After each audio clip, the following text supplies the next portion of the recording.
તો વિદ્યાર્થી મિત્રો અહીંયા ધોરણ 9 માટે આપણે ગુજરાતી માધ્યમમાં મેથ્સ માટે ચેપ્ટર 1 નો એક દાખલો આપણે કરી રહ્યા છે, જેમાં આપેલું 64 આપેલા છે અને 1/33 એની ઘાત આલેલી છે, વત્તા 1 આલી દીધો, ફરીથી 64 આપ્યા, 1/33 આપ્યા, -1 આપ્યો, અહીંયા 64 આપ્યા પણ 1/33 આપ્યા, +1 આપ્યા.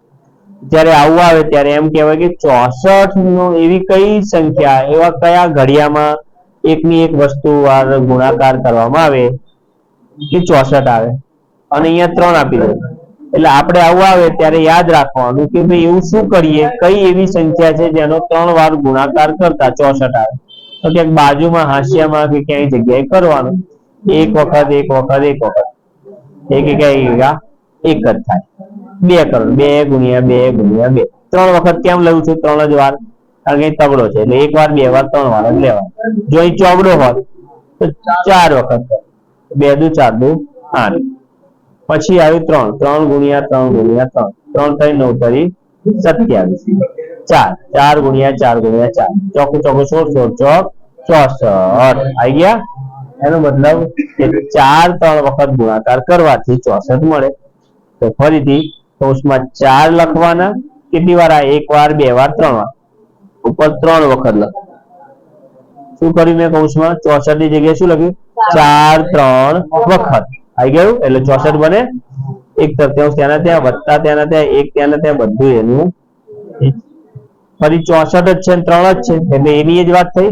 એટલે ફરી લખવાનું 4 3 વખત અને ઉપર 1/33 લખવાના, ઓછા લખવાના, 1 કરવાનું.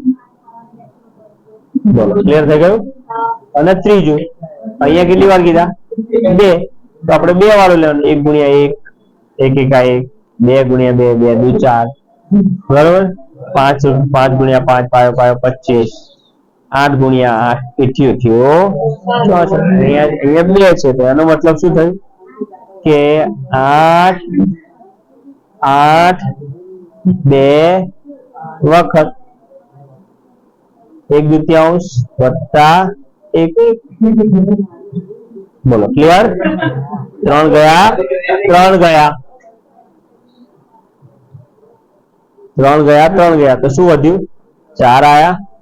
ઉપર માથે 1 જ છે એટલે મૂકો ના મૂકો ચાલે. ફરીથી બીજા કહું છું, 3 ગયા 4 થયા, ઓછા 1 થયો અને 1 થયો.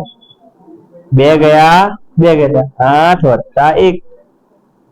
4 માંથી આપણે વાત કરીએ તો 4 વત્તા 1 5, 4 ઓછા 1 3, 8 વત્તા 1 9, 3 નો ગુણાકાર 5 ગુણ્યા 3 5 તરી 15 ગુણ્યા 9, 15 9 135, 9 9 આમ જો 9 55 નો પાછળ વધુ 4, 9 1 9, 10 12 135.